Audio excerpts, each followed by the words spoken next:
जून 2026 के लिए हम लगातार विचार कर रहे हैं विभिन्न लग्नों के लिए। इस वीडियो में आपके तुला लगन के चार्ट के लिए चर्चा करेंगे। तो अगर आपका तुला लगन का चार्ट बनता हो तो कुछ इस प्रकार से आपको अपना जून का गोचर नजर आएगा जब भी आप अपना गोचर अप्लाई करेंगे अपने लगन चार्ट में।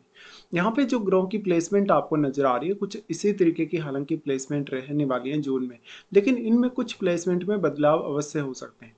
यहाँ पे हम सबसे पहले अब गोचरीय स्थितियों को डिस्कस करेंगे, कौन सा ग्रह कहाँ गोचर करने वाला है, कब वक्री होने वाला है, या फिर ओवरऑल जो गोचर है वो किस प्रकार का है इस मंथ के लिए। और उसके बाद डिस्कस करेंगे ये आपको जो प्लेसमेंट नज़र आ रही है इसके हिसाब से क्या कुछ आप प्लान कर सकते हो इस मंथ में, या आपका जो फाइनेंशियल कंडीशन है, कैरियर है, मैरिज या रिलेशनशिप है वो कैसा रहने वाला है। गोचरीय स्थितियों की बात करें तो सबसे पहले यहाँ चर्चा करेंगे सूर्य की। सूर्य 15 जून तक वृषभ राशि में गोचर करने वाले हैं और इसके बाद इनका प्रवेश हो जाएगा मिथुन राशि में। बुध 22 जून तक मिथुन राशि में रहेंगे, इसके बाद ये कर्क राशि में प्रवेश करेंगे और 29 जून से इसी मंथ में ये वक्री होने जा रहे हैं। शुक्र का गोचर मिथुन राशि में रहेगा जहां पर फिर वो 8 जून को कर्क राशि में भी प्रवेश करेंगे इस मंथ में। तो ज़्यादातर अपना जो समय है शुक्र कर्क राशि में ही बिताने वाले हैं इस मंथ में। मंगल का गोचर देखें तो 20 जून तक अपनी स्वराशि मेष में रहने के बाद ये वृषभ राशि में प्रवेश कर जाएंगे। बृहस्पति 2 जून से कर्क राशि में आ रहे हैं जो अपनी उच्च की स्थिति में आ रहे हैं और ये सबसे बड़ा गोचरीय बदलाव है जो इस मंथ में और इस साल में होने वाला है। शनि का गोचर मीन राशि में ही रहने वाला है। चंद्रमा आपको 1 जून को धनु राशि में देखने को मिलेंगे गोचर में। राहु और केतु के गोचर में फिलहाल कोई भी बदलाव नहीं है। राहु जहां कुंभ राशि में गोचर कर रहे हैं वहीं केतु सिंह राशि में ही गोचर में रहने वाले हैं। अब गोचरीय स्थितियों पर विचार करने के बाद सबसे पहले हम स्टार्ट करेंगे लग्नेश से। लग्नेश आपके शुक्र हैं और शुक्र इस मंथ के गोचर में अगर देखा जाए तो लगभग 8 जून तक मिथुन राशि में आपको देखने को मिलेंगे जहां पर वो बुध के साथ ही रहने वाले हैं। देखिए ये आपको बहुत ज्यादा लकी बनाएगा। आपका जो बुध है वो अपने स्वयं के घर में और आपका लग्नेश होकर शुक्र आपके भाग्य स्थान पे है, इसलिए भाग्य का आपको काफी अच्छा साथ मिलने वाला है इस मंथ में। अब जो यहाँ पे आपका शुक्र है, शुक्र नवम भाव में रहेगा तो स्टार्टिंग में आपको कोई लंबी दूरी की यात्रा करने, किसी अदर कंट्री की यात्रा करने, अदर स्टेट की यात्रा करने का मौका मिल सकता है। साथ ही साथ अगर आप ऑलरेडी कहीं दूसरे स्टेट में रहते हैं, विदेश में रहते हैं, तो आपको अर्निंग के मामले में ऐसा कंजक्शन सपोर्ट करेगा। दोनों का यहाँ ये कंजक्शन बनेगा। शुक्र यहाँ रहेंगे तो शुक्र का दृष्टि रहेगा थर्ड हाउस पे, जिससे आपकी जो नेचुरल स्किल्स हैं, जो आपकी क्रिएटिविटी है वो मजबूत होगी। उसके बाद शुक्र अपना राशि परिवर्तन कर रहे हैं और वो आपके आ रहे हैं 10वें घर में। अब 10वें घर में जैसे ही शुक्र आएंगे गुरु ऑलरेडी यहाँ गोचर में इनको मिलेंगे तो गुरु शुक्र का ये वाला कंजक्शन बनेगा। देखिए गुरु और शुक्र दोनों ही अत्यंत शुभ ग्रह हैं। शुभ ग्रह होने के नाते ये आपको कोई भी नेगेटिव प्रभाव नहीं देंगे। ये अलग बात है कि आपके चार्ट में जो दोनों की कंडीशन है अगर बहुत अच्छी नहीं है या इनमें से एक की भी अगर प्लेसमेंट अच्छी नहीं है तो हो सकता है जो रिजल्ट आप एक्सपेक्ट कर रहे हैं कभी कभी वैसे रिजल्ट आते नहीं सामने। अब लेकिन क्योंकि गुरु उच्च की स्थिति में है और शुक्र भी यहाँ पे आ गए, शुक्र यहाँ पे आ गए तो शुक्र आपके लग्नेश होकर और आपके चार्ट में वो अष्टमेश होके आ रहे हैं। इसलिए निश्चित तौर पे आपका जो शुक्र जो कैरियर के लिए तो अच्छा है ही, और अगर दृष्टि डालेगा फोर्थ हाउस पे तो वो घरेलू सुख सुविधाओं के लिए, पारिवारिक मामलों के लिए भी अच्छी स्थिति आपको देगा। इस स्थिति की वजह से आप अपने परिवार के साथ ज़्यादा से ज़्यादा समय स्पेंड कर सकेंगे, परिवार के साथ एंजॉय कर सकेंगे, साथ ही परिवार के साथ इधर उधर कोई आप भ्रमण कर सकेंगे। अगर आपका डायरेक्टली इनडायरेक्टली कोई भी शुक्र से रिलेटेड प्रोफेशन भी यदि है, आपका कोई क्रिएटिव फील्ड से जुड़ा प्रोफेशन है, आपका कोई भी इमोशनली ऐसा प्रोफेशन है जहाँ पर आप अपने प्रोफेशन से बहुत ज़्यादा अटैच हैं, कहीं ना कहीं आपको अपना माइंड, अपनी बौद्धिक क्षमता ज़्यादा इस्तेमाल करनी पड़ती है या नेचुरल स्किल्स का ज़्यादा प्रयोग करना पड़ता है, तो उस मामले में शुक्र का आपको अच्छा सपोर्ट रहने वाला है। उसके बाद देखते हैं मंगल को। मंगल आपके चार्ट में दूसरे घर के स्वामी और सप्तम घर के स्वामी है। फिलहाल मंगल गोचर करेंगे सप्तम घर में और 20 जून तक ये मेष राशि में ही रहेंगे। तो लगभग ज्यादातर महीना इनका गुजर रहा है मेष राशि में।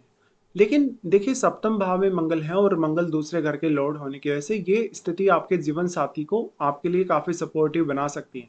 लेकिन आपके चार्ट में देखिए मंगल कितना मजबूत है। अगर आपके चार्ट में भी जन्म के समय का मंगल बहुत ही अच्छी स्थिति में या मजबूत स्थिति में बैठा है तो जीवन साथी के साथ थोड़े बहुत कॉन्फ्लिक्ट होने के चांसेस हैं। वैसे जीवन साथी आपकी तुलना में ज़्यादा कॉन्फिडेंट नजर आ सकता है, ज़्यादा प्रभावशाली नजर आ सकता है इस मंथ में, या वो आपके लिए भी काफ़ी सपोर्टिव हो सकता है। अब जो अन्य कोई भी प्लैनेट यदि आपके जन्म के समय का आपके सप्तम घर में बैठा है तो उस पर विचार अवश्य करिए, क्योंकि जो मंगल का गोचर है उस ग्रह को भी काफी ज्यादा एक्टिवेट करेगा।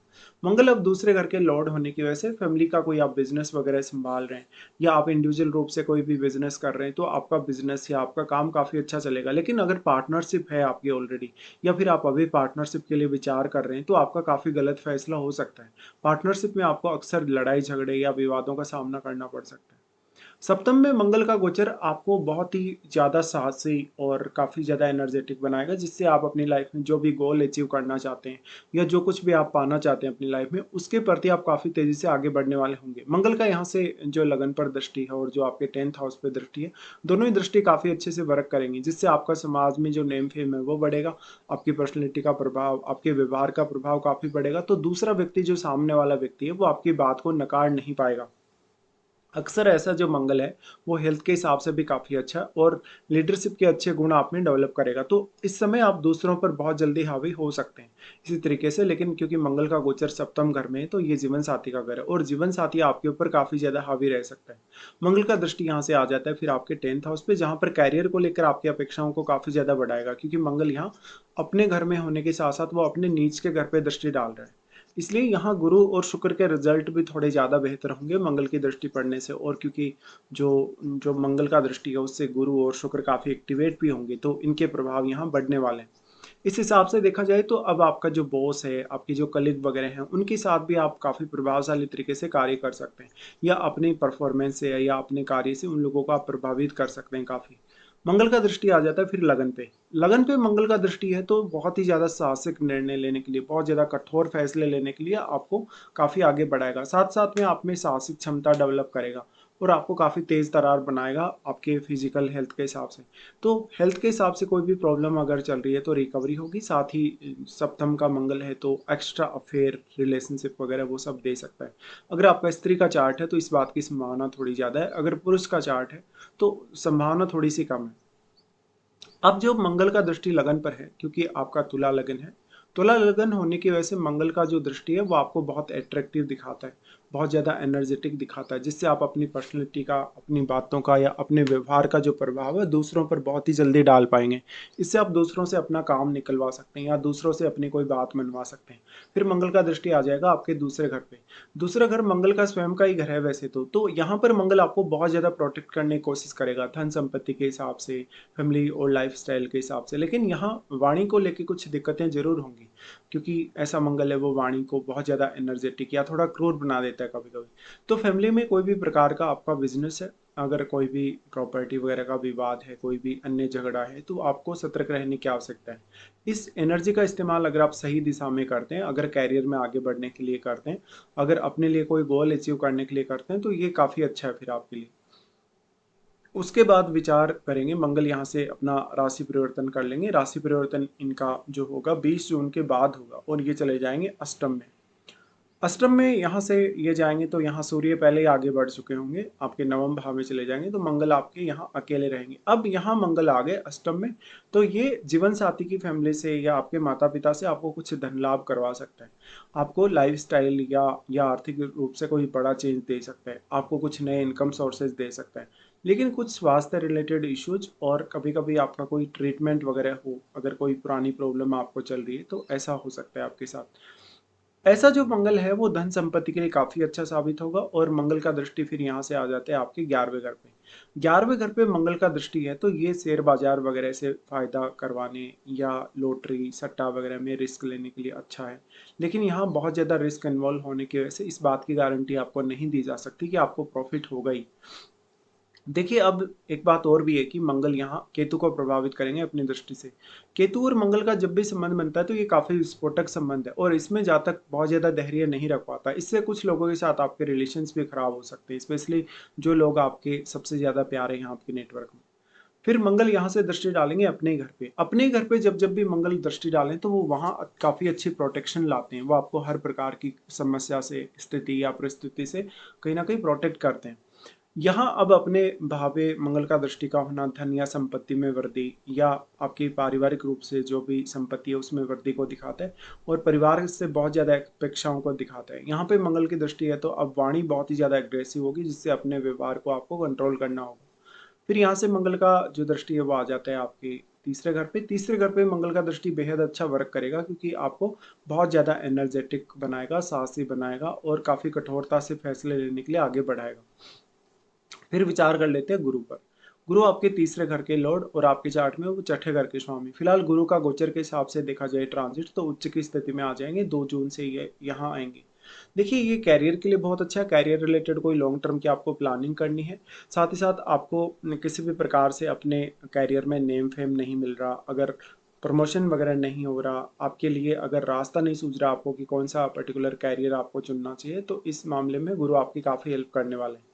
ऐसा गुरु है तो जातक फाइनेंस के फील्ड में हो सकता है, जातक जातक अगर बैंक वगैरह से जुड़ा है, अगर कॉमर्स या बिजनेस वगैरह से जुड़ा है, कोई भी ऐसे फील्ड से जुड़ा है जहाँ पर पैसे का हिसाब किताब ज़्यादा रहता है, या जहाँ पर आपको किसी को एडवाइस देनी पड़ती है, लगातार कोई ना कोई गाइडेंस देनी पड़ती है, उन मामलों में ये आपको बेहद सपोर्ट करेगा।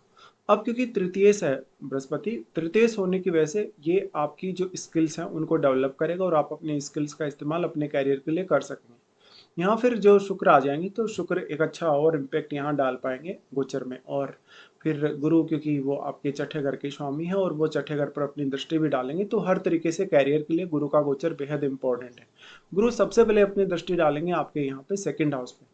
सेकंड हाउस पे गुरु दृष्टि डालें तो बहुत ही विवेक के साथ, बहुत ही बुद्धिमत्ता के साथ आप अपने सेकंड हाउस से रिलेटेड फैसले लेंगे और अपना प्रभाव काफ़ी ज़्यादा दिखाने की कोशिश करेंगे, और अपना ज्ञान भी। तो आप दूसरों को जो भी एडवाइस देंगे, किसी भी प्रकार से दूसरों को गाइड करेंगे, मोटिवेट करेंगे, तो वो चीज़ दूसरों के बहुत जल्दी काम आएगी। इससे आपके मान सम्मान में वृद्धि होगी, आपके प्रति लोगों का जो कहीं ना कहीं सम्मान है, जो रेस्पेक्ट है, वो बढ़ेगा। इसके साथ ही देखिए, यहाँ जो अब प्लैनेट बैठा है आपके सेकंड हाउस में, क्योंकि गुरु का शुभ प्रभाव पड़ रहा है, अत्यंत शुभ प्रभाव पड़ रहा है, तो उस ग्रह के प्रभाव या रिजल्ट भी आपके फेवर में होने के काफ़ी ज़्यादा चांसेज होंगे। फिर यहाँ से इनका प्रभाव आ जाता है आपके चौथे घर पे। चौथे घर पे प्रभाव आपको घरेलू कार्यों को मैनेज करने, घर या परिवार के साथ साथ जो प्रोफेशनल लाइफ है उसमें एक अच्छा सामंजस्य बिठाने में मदद करेगा। फिर इनका दृष्टि आ जाता है आपके छठे घर पे। छठे घर वाला जो ये दृष्टि है वो बहुत ही इंटरेस्टिंग और इम्पोर्टेंट है, क्योंकि एक तरफ जहाँ गुरु शनि के घर पर भी दृष्टि डालेंगे, वहीं वो शनि पर स्वयं पर भी दृष्टि डालेंगे। ऐसे केस में आप अपनी रूटीन लाइफ के लेके बहुत ज़्यादा सीरियस हो सकते हैं। आप अपने कैरियर और अपने जो भी काम है आपका, जो भी प्रोफेशन है, उस पर ज़्यादातर फोकस करें इस मंथ में, तो आप काफ़ी आगे बढ़ सकते हैं। यहाँ पे अब गुरु हर तरीके से आपको बचाने की कोशिश करेगा। कोई भी प्रकार का कंपटीशन फाइट कर रहे हैं, अगर आप लोन वगैरह से उलझे हैं, अगर कोई भी अन्य समस्या है, किसी से आपका विवाद वगैरह चल रहा हो, तब भी इस हिसाब से देखा जाए तो गुरु का जो गोचर है वो आपको काफ़ी हेल्प करने वाला है इस मंथ में। उसके बाद देखते हैं शनि को। शनि आपके चार्ट में चौथे घर के और पांचवें घर के स्वामी, और इनका गोचर अभी भी छठे घर में। देखिए, छठे घर का शनि थोड़ी ज़्यादा मेहनत मांगता है। ये उन लोगों को ज़्यादा फायदा करवा सकता है जो ऑलरेडी विदेश में रहते हैं, या अभी आगे चलकर कुछ 1-2 सालों के अंदर अंदर विदेश जाने वाले। शनि का यहाँ आना थोड़ा सा ज़्यादा रिस्ट्रिक्शंस, थोड़ी ज़्यादा बाउंडेशंस दिखाता है, लेकिन क्योंकि अब गुरु का दृष्टि आ चुका है शनि पे, इसलिए आपको उतनी तकलीफ नहीं होगी। अब फोर्थ लॉर्ड है शनि। फोर्थ लॉर्ड होने की वजह से परिवार के लिए, घर के लिए, अभी तक आप बहुत ज़्यादा मेहनत कर रहे थे अपना घर बनाने, प्रॉपर्टी वगैरह परचेज करने के लिए आप काफ़ी हार्ड वर्क कर रहे थे, लेकिन अब गुरु की दृष्टि यहाँ भी है, इसलिए आपको उतनी ज़्यादा एफर्ट करने की आवश्यकता नहीं है। अब जो यहाँ पे अगर देखा जाए शनि का जो प्रभाव है, शनि का सबसे पहले दृष्टि पड़ेगा आपके अष्टम पर, जहाँ अष्टम भाव से जुड़े रहस्यों को जानने, सीखने, समझने के लिए शनि का प्रभाव अच्छा रहेगा। हालांकि इन लॉज के साथ थोड़ा बहुत ये मतभेद करवा सकता है आप। फिर इनका दृष्टि पड़ेगा आपके 12वें घर पे। 12वें घर पे दृष्टि जनरली आपको विदेश में सेटल करने, आपका कोई भी प्रकार का ट्रीटमेंट हो, कोई भी प्रकार के आपको फिजिकल हेल्थ से रिलेटेड प्रॉब्लम्स हो, आपको आध्यात्मिक रूप से अगर आगे बढ़ना है लाइफ में, अगर स्पिरिचुअली अपने आप को काफ़ी ग्रो करना है, तो इस मामले में शनि का बेहद अच्छा योगदान रहेगा। फिर इनका जो दृष्टि है वो आ जाता है आपके तीसरे घर पे। देखिए, छठे घर में बैठा जो शनि है वो इसीलिए बहुत ज़्यादा हार्डवर्क या मेहनत करवाता है, क्योंकि वो अपनी 10वीं दृष्टि डालता है आपके तीसरे घर पे। लेकिन जो तीसरे घर के लॉर्ड हैं बृहस्पति, वो इस मंथ में उच्च की स्थिति में, इसलिए आपको कोई ज़्यादा तकलीफ होगी नहीं। फिर भी आपके भाइयों के साथ, रिलेटिव्स के साथ कुछ मामलों में मतभेद देखने को मिल सकते हैं। तो आप अपने मेहनत करने के प्रति, कैरियर के प्रति, या जो भी आप लाइफ में कुछ भी अचीव करना चाहते हैं उसके प्रति बहुत ही ज़्यादा सीरियस नजर आने वाले हैं। उसके बाद यहाँ से आगे बढ़ते हैं और बुध के बारे में विचार करते हैं। बुध आपके 9th हाउस के लॉर्ड हैं। बुध का फिलहाल अगर गोचरीय स्थिति के हिसाब से विचार किया जाएगा तो वो 22 जून तक आपके नवम घर में ही रहने वाले हैं और स्टार्टिंग में तो यहाँ शुक्र भी रहने वाले हैं। ऐसे केस में इस मंथ के स्टार्टिंग से आप काफ़ी लकी रहेंगे। आप इधर उधर का कुछ ट्रेवल या यात्रा करने के लिए जा सकते हैं। इवन परिवार के साथ भी आप घूमने फिरने जा सकते हैं। बुध आपको हायर स्टडीज़ में बहुत सपोर्ट करेगा, निर्णय लेने के लिए या कोई भी बात का विश्लेषण करने, किसी भी मामले में बहुत सोच समझ कर फाइनल डिसीजन तक पहुंचने में बुध की आपको काफ़ी मदद मिलेगी। बुध का दृष्टि यहाँ 3rd हाउस पे है, तो 3rd हाउस पे बुध दृष्टि डाले तो आपका जिज्ञासुपन बढ़ता है, कुछ नया जानने, कुछ नया सीखने या समझने की इच्छा डेवलप होती है। फिर ऐसा जो बुध है वो थोड़ा आपको ज़्यादा चंचल बनाता है क्योंकि बुध ड्वेल साइन में है और ड्वेल पे ही अपना प्रभाव भी डाल रहा है। फिर यहाँ से जो बुध है वो अपना राशि परिवर्तन कर लेंगे और लगभग इनका जो राशि परिवर्तन होगा उसके बाद 22 जून के बाद ही कर्क में जा रहे हैं और 29 जून से ये वक्रे भी होने जा रहे हैं। उसके बाद हम अगर आगे बढ़े तो चंद्रमा के बारे में विचार करते हैं। चंद्रमा आपके यहाँ पे 10th हाउस के लॉर्ड है और चंद्रमा स्टार्टिंग में आपको देखने को मिलेंगे 3rd हाउस में। अब जब आपका 3rd लॉर्ड है तो 3rd लॉर्ड तो हालांकि शुरुआत में आपके 9th हाउस में ही रहेंगे, तो ये एक ट्रेवल को दिखाता है, क्विकली कोई आध्यात्मिक ट्रेवल या तो परिवार के साथ कोई आपका स्पेसिफिक किसी कार्य के लिए ट्रेवल। चंद्रमा 3rd हाउस का है तो बहुत ज़्यादा जिज्ञासुपन देगा, बहुत अच्छी इमेजिनेशन, सोचने समझने की क्षमता भी देगा। चंद्रमा उसके बाद आ जाएंगे यहाँ आपके 4th हाउस में। 4th हाउस का चंद्रमा घरेलू मामलों से निपटने, घरेलू मामलों में फैसले लेने के लिए काफ़ी सपोर्टिव माना जाएगा।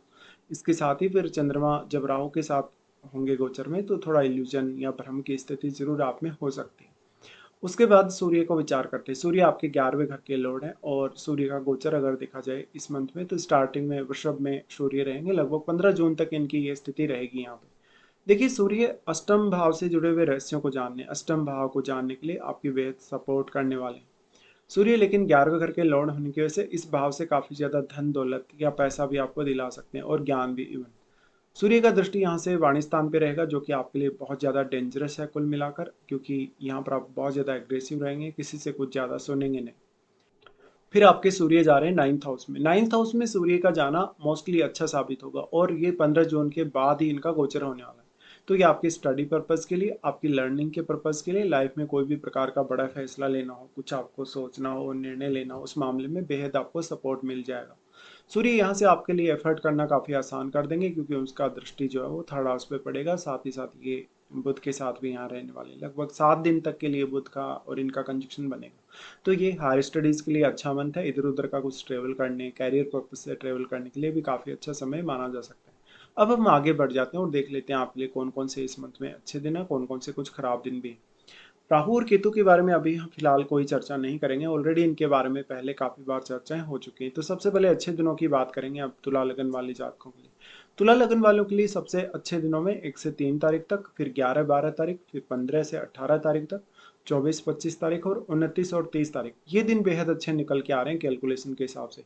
तो आपके जो भी काम नहीं बन रहे, जिन कामों में आपको लगातार व्यवधान आ रहा है, किसी भी प्रकार की समस्या आ रही, तो आप इन दिनों का चुनाव जरूर कर सकते हैं उन कार्यों को पूरा करने के लिए। फिर कुछ ऐसे दिन जहां पर आपको बहुत ज्यादा चुनौतियां आने वाली। चंद्रमा जब मीन राशि में गोचर करेंगे 9 और 10 को ये स्थिति बनेगी। चंद्रमा गुजरेंगे आपके छठे घर से। छठे घर से चंद्रमा का गुजरना काफी चैलेंजिंग होगा जहां ऑलरेडी क्योंकि शनि का ट्रांजिट चल रहा है, तो ऐसे में फैसले लेने में काफी परेशानी होगी। किसी को पैसा वगैरह उधार दिया या किसी को किसी भी तरीके से सपोर्ट किया तो सामने वाला वैसा का वैसा सपोर्ट आपको वापस नहीं करने वाला। इसके साथ ही रूटीन लाइफ या डेली लाइफ में भी थोड़ा डिस्टर्बेंस होगा। फिर चंद्रमा आ जाते हैं उच्च की स्थिति में, तो 13 और 14 को ये स्थिति बनेगी। यहाँ वो अष्टम में रहेंगे। अष्टम में रहने की वजह से गूढ़ विद्याओं को जानने, कुछ नया सीखने समझने के लिए तो अच्छा है, लेकिन वो आपका जो व्यवहार है या जो आपका मूड है काफ़ी ख़राब कर सकते हैं। आपके ऊपर बहुत ज़्यादा स्ट्रेस बढ़ सकता है, एंग्जाइटी वगैरह बढ़ सकती है। इसके साथ ही लेकिन 13 और 14 को आपके आर्थिक स्थिति में कुछ बड़ा स्टेप आपको लेना पड़ सकता है। फिर चंद्रमा आ रहे हैं आपके 12वें घर में। 12वें घर में चंद्रमा का आना लगभग 3 दिन तक के लिए रहेगा, 21 से 23 तारीख तक। ये काफ़ी ज़्यादा चैलेंजिंग समय है अगर आपको कोई बड़ा फैसला लेना है, अगर आपको कोई बड़ा खर्चा करना है, हेल्थ को लेके कोई इश्यू है, विदेश जाना चाहते हो, विदेश में सेटल होना चाहते हो, तो आपको यहाँ काफ़ी ज़्यादा ध्यान देने की आवश्यकता है। फिलहाल हमने पूरा यहाँ पे डिस्कशन किया। फिलहाल आपको वीडियो देखने के लिए धन्यवाद।